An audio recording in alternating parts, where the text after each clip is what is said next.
नमस्कार मंडळी, मंगळवार मार्केटिंगमध्ये तुम्हा सगळ्यांचं स्वागत. आज आपण पाहणार आहोत डी ब्रँडिंग म्हणजे काय. त्याच्या आधी मला एक अनाऊन्समेंट करायची की मंगळवार मार्केटिंग या आपल्या साईटवरती mangalwarmarketing.com याच्यावरती तुम्हाला लेटेस्ट एपिसोड्स तर ऐकायला मिळतीलच, पण आपण स्टार्टअप मर्चसुद्धा लॉन्च केलेला आहे. म्हणजे टी शर्ट्स असतील, पिन बॅजेस असतील, तर लिमिटेड डिझाईन्स आहेत, पण तुम्ही नक्की चेकआउट करा. आणि तुम्ही टी शर्ट घेतलात तर ऑब्व्हियसली मला सपोर्ट होईल.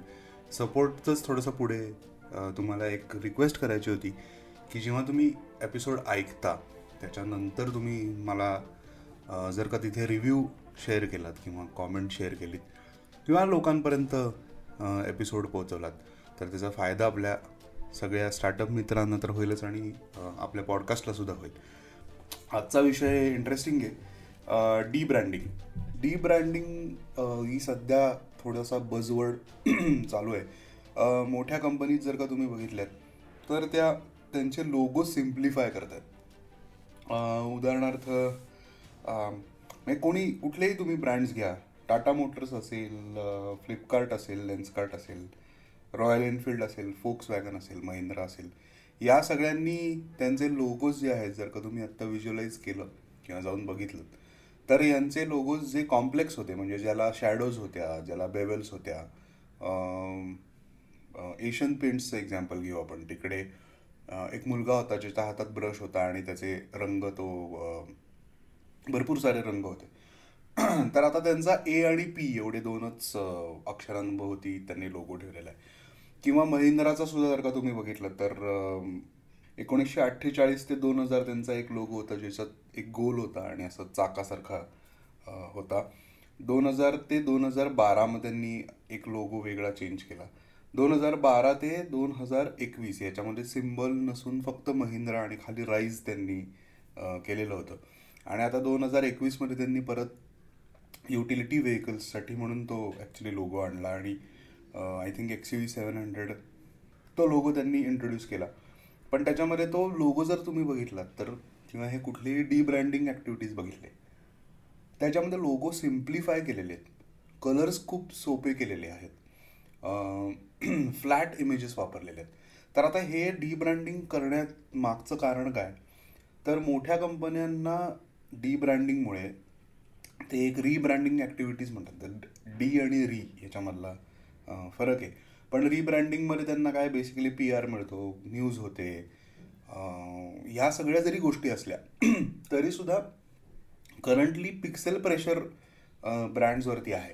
तर आता पिक्सेल प्रेशर म्हणजे काय, तर दिवसेंदिवस आपले साईट किंवा ॲप किंवा कॉन्टेंट कन्झम्शन जे आहे हे बरंचसं मोबाईलवरती होते. सो तिथे तुम्हाला खूप मोठे लोगो, खूप कॉम्प्लेक्स लोगो तुम्हाला दिसणार नाहीत.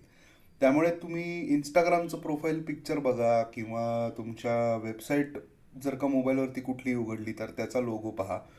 हे खूप सिम्पल आणि छोट्या जागेमध्ये ठळक दिसणारे या पद्धतीच्या रिक्वायरमेंट सध्या लोगोच्या आहेत. तर या सगळ्या प्रेशरमध्ये यांना म्हणजे मोठ्या कंपनीजना त्यांचे लोगो आणि व्हिज्युअल आयडेंटिटी सिम्प्लिफाय करणं गरजेचं सुद्धा आहे. त्याचं दुसरं कारण असं आहे की आत्ताचा जो ट्रेंड आहे त्याच्यामध्ये सिम्पल आणि क्लिअर गोष्टी ह्या थोड्याशा मच्युअर बघितल्या जातात. म्हणजे पूर्वीच्या काही डिझाईन एलिमेंट्सचा जो ट्रेंड आहे तो गेलेला आहे ऑब्व्हियसली. त्यामुळे 2D आणि फ्लॅट आयकन्स हे इथे येत आहेत. बजेट स्पेंडिंग किंवा मार्केटिंग स्पेंडिंग भरपूर होतं, कारण हा लोगो किंवा तुमचं व्हिज्युअल आयडेंटिटी सिम्प्लिफाय करणं हा काही 15 मिनिटाचं काम नाही आहे. लोकांना असं वाटतं की हे खूप सोपं आहे. काही वेळेस असतं सुद्धा, पण नेसेसरी नाही आहे की प्रत्येक ब्रँडला त्या गोष्टींमध्ये किती वेळ लागेल हे सांगणं थोडंसं कठीण आहे.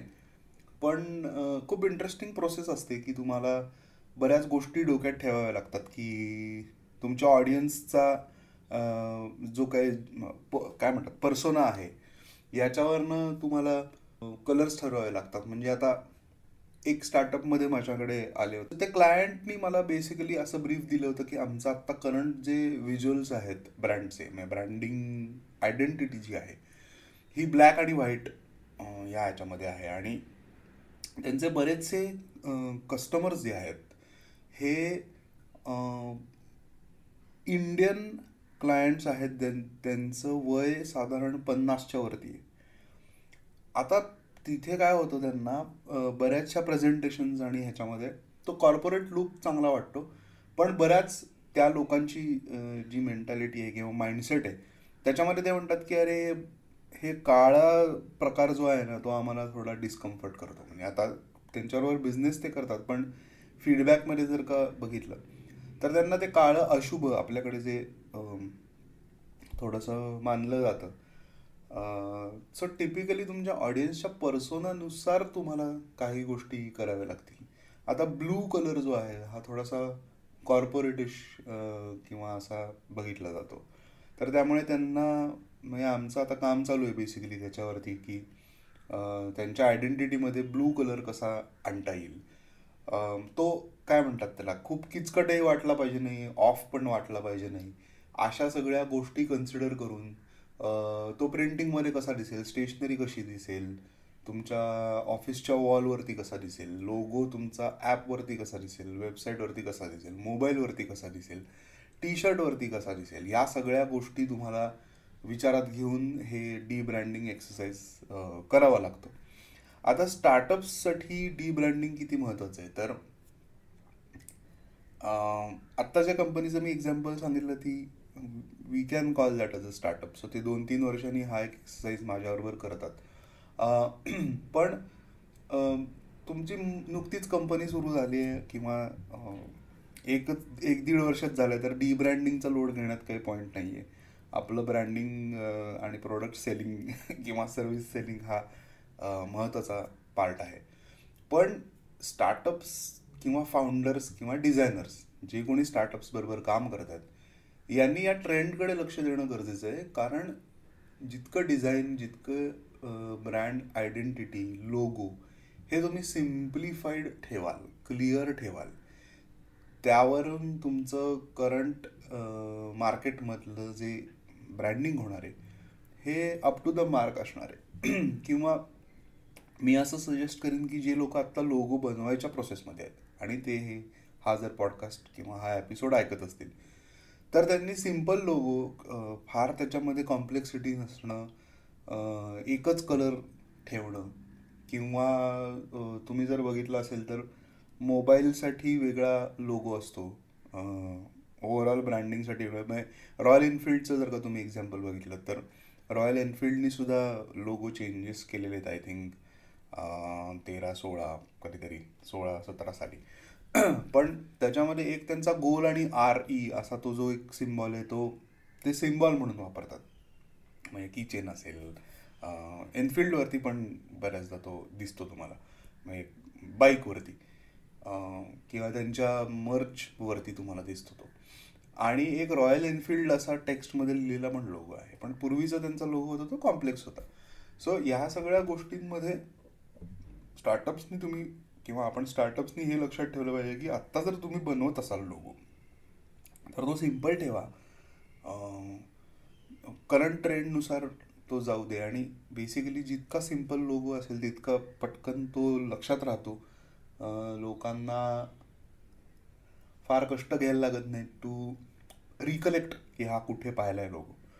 आणि त्याच्यात तर तुम्हाला काहीतरी ट्विस्ट देता आला तर आता for example Marathi T shirts जी माझी कंपनी आहे त्याच्यामध्ये म्हणजे मराठीमधला तो देवनागरीतला मी वापरलेला आहे. फक्त तो मी उलटा केलेला आहे, म्हणजे त्याची मिरर इमेज आहे. तर आता त्या केसमध्ये मला माझ्या लोगोचे सुद्धा 2 व्हेरिएशन्स आहेत. एक फक्त तो लोगो म्हणजे तो सिम्बॉल जो उलटा आहे, आणि दुसरं म्हणजे मराठी टी शर्ट्स, आणि तिसरा मी विथ वेबसाईट पण केलेला आहे की एक सिम्बॉल, एक नाव मराठी टी शर्ट्स आणि त्याच्या खाली marathi-t-shirts.com.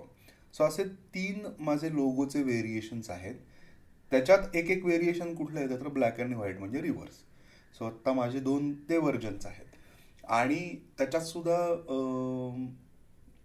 टी शर्ट हा शब्द जो आहे तो मोस्टली आपण टी शर्ट म्हणूनच वापरतो, प्रचलित आहे. त्यामुळे तो मी इंग्लिशमध्येच ठेवलेला आहे. म्हणजे त्याचं लिहिणं जे आहे, टायपोग्राफी जी आहे तर ती इंग्लिशमध्येच आहे. तर अशा पद्धतीने आपण विचार करून जेव्हा आपण डी ब्रँडिंग करतो किंवा एखादा लोगो बनवतो, तर त्यावेळेस या थोड्या छोट्या गोष्टी लक्षात ठेवून एक 10-15 मिनटं जरी आपण त्याच्यावरती विचार केला, किंवा कधी कधी असं होतं की एक एक दिवस जातो त्याच्यामध्ये, पण ते करणं भाग आहे. कारण तुम्हाला आत्ता नवीन कॉन्टेंट कन्झम्पशन पॅटर्नमध्ये जर स्टँड आउट व्हायचं असेल तर खूप कॉम्प्लेक्स आणि किचकट लोगो करून चालणार नाही. लोक त्याच्याकडे बघणारच नाही, त्यामुळे रिकॉलचा वगैरे खूप नंतर प्रश्न येतो. तर असं डी ब्रँडिंग विषयी थोडंसं तुमच्याशी बोलावं असं वाटलं. आणि तुम्हाला हा एपिसोड कसा वाटला नक्की सांगा, रिव्ह्यू लिहा. मी जसं सुरुवातीला म्हटलं, तुम्हाला काही प्रश्न असतील, तुम्हाला तुमच्या ब्रँडविषयी किंवा रिब्रँडिंगविषयी, डी ब्रँडिंगविषयी काही प्रश्न असतील तर माझ्यापर्यंत नक्की ते येऊ द्यात. डिस्क्रिप्शनमध्ये मी सगळ्या लिंक्स किंवा मर्चच्या लिंक्स, माझा ईमेल आय डी, ह्या सगळ्या गोष्टी देतो आहे. तर तुम्हाला संपर्क करायचा असेल तर इंस्टाग्रामवरती पण DM करा, आपण तिथेही बोलू शकतो. आणि काही वेळेस ब्रँड रिव्ह्यूसुद्धा अनेक स्टार्टअप सांगतात, तर तेही मला करायला आवडतील, की तुमचा आत्ता एक्झिस्टिंग ब्रँड, त्याचं टार्गेट ऑडियन्स कसं आहे वगैरे वगैरे वगैरे. त्याच्या आपण डिटेल्समध्ये बोलूच तुमच्या रिक्वायरमेंटप्रमाणे. पण मंगळवार मार्केटिंग असंच सबस्क्राईब करा, फॉलो करा आणि शेअर करा, रिव्ह्यूज लिहा, सो दॅट आपल्या स्टार्टअप मित्रांना याची मदत होईल. भेटूया पुढच्या मंगळवारी. तोपर्यंत राम राम.